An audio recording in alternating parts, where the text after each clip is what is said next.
Bahari ni moja ya maeneo yenye fumbo kubwa duniani, na ugunduzi wake unaendelea kufichua mambo ya kushangaza zaidi yaliyofichwa kwa maelfu ya miaka. Mpaka hivi leo ni takriban 25% tu ya bahari ndiyo ambayo binadamu amefanikiwa kuichunguza. Lakini 75% ya bahari iliyobaki bado binadamu hajaifikia na wala kujua ni vitu gani vilivyopo huko. Bahari imejawa na maajabu mengi sana na vitu vya kushangaza ambavyo vimeendelea kuwa na mafumbo yasiyo na majibu kwa watafiti na wanasayansi mbalimbali duniani. Hivyo leo nitakujuza kwa uchache tu mambo ya kushangaza sana yaliyogunduliwa na wanasayansi chini ya bahari. Jambo la kwanza ni kuhusu jiji lililozama la Heraklion huko nchini Misri. Heraklion ni jiji ambalo linajulikana kama Tonis Heraklion. Lilikuwa ni mojawapo ya miji muhimu ya kale ya Misri. Jiji hili liliripotiwa kupotea takriban miaka 1200 iliyopita kutokana na matetemeko ya ardhi na kuongezeka kwa usawa wa bahari. Baada ya kupotea kwa zaidi ya milenia moja, jiji hili lilipatikana mnamo mwaka 2000 na mwanajiolojia wa baharini Frank Godio katika guba ya Abu Qir karibu na Alexandria. Mabaki yaliyopatikana ni pamoja na sanamu kubwa za mawe, sarafu za dhahabu, majengo ya kifalme pamoja na masanduku ya hazina. Jiji hili linabaki kuwa ni moja ya maajabu ya historia yaliyofichwa chini ya bahari. Jambo la pili ni kuhusu The Yanigun Monument huko nchini Japan. Yanigun ilikuwa ni muundo mkubwa wa mawe uliopo chini ya maji, umbali wa takriban mita 25 karibu na kisiwa cha Yanigun huko nchini Japan. Uligunduliwa mnamo mwaka 1986 na mpiga mbizi wa Kijapan aitwaye Keiichiro Airtake wakati akiwa anaichunguza bahari kwa ajili ya papa wa nyundo. Airtake aliona muundo mkubwa wa mawe wenye tabia ya kushangaza sana, kama vile ngazi, jukwaa na pembe kali zilizonyooka ambazo hazionekani kuwa za asili kabisa. Na hii iliwafanya wanasayansi kubishana kama je, ni muundo wa asili au ni ujenzi wa ustaarabu wa kale. Wengine wanaamini kuwa hii ilikuwa ni mabaki ya ustaarabu wa kale wa Japan uliopotea, huku wengine wakisema ni muundo wa kiasili uliotengenezwa na harakati za ardhi. Lakini jambo la tatu ni kugunduliwa kwa bahari ya Baltic, kwa maana ya the Baltic Sea Anomaly. Mnamo mwaka wa 2011 wachunguzi wa bahari waligundua kitu chenye umbo la duara lenye kipenyo cha mita 60 chini ya bahari ya Baltic. Kitu hiko kilikuwa kimefanana sana na ndege ya UFO, na baadhi ya nadharia zinasema kuwa inawezekana kuwa ni mabaki ya chombo cha angani cha viumbe wa ajabu, kwa maana ya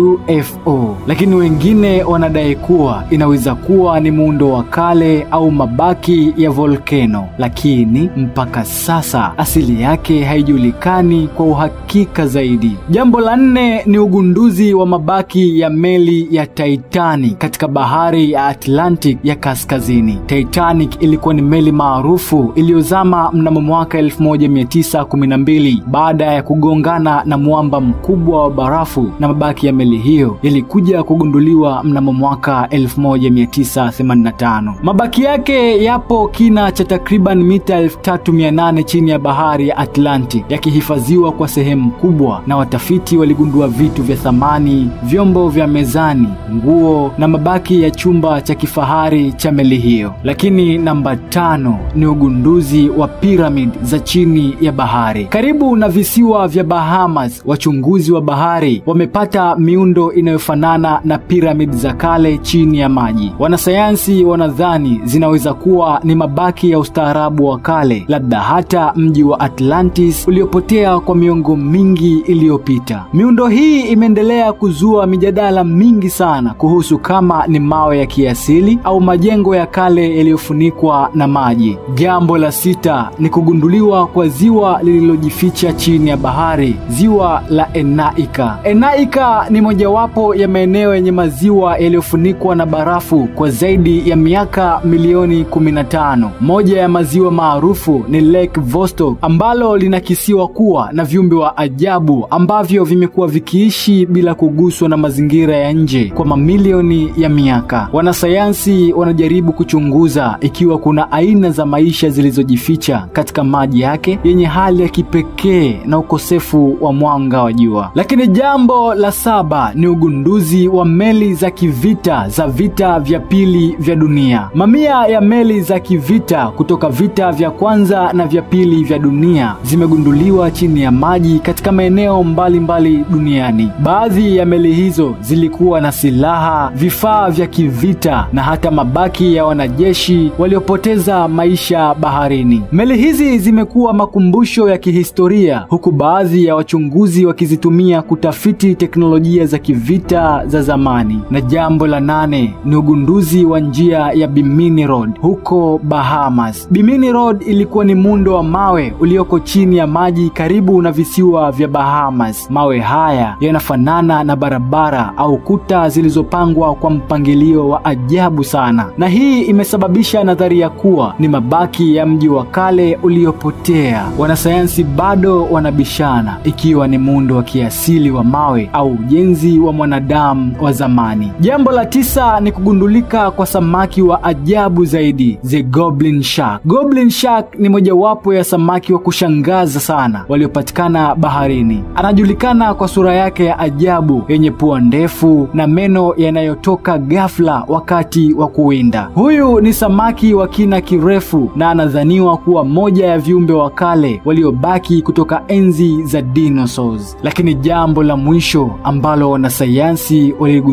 waligundua chupa za zamani zenye barua katikati ya bahari kuu. Katika sehemu mbalimbali za bahari, wachunguzi wamepata chupa za ramani zilizo na barua ndani yake, zikiwa na ujumbe kutoka kwa mabaharia au watu waliopotea baharini. Baadhi ya chupa hizi zimekaa baharini kwa zaidi ya miaka 100 na nyingine ziliwahi kufika mikononi mwa watu waliotumiwa ujumbe miaka mingi baadaye, na hii imekuwa moja ya njia za kihistoria za mawasiliano katika enzi za mabaharia. Bahari bado ina siri nyingi zinazoweza kugunduliwa siku zijazo, na kila ugunduzi mpya huongeza hamasa ya kutafuta zaidi. Je, ni ugunduzi upi ambao kwako umekushangaza zaidi? Jina langu naitwa Abdul Kingungo. Asante kwa kunisikiliza na tukutane katika makala zinazofuata.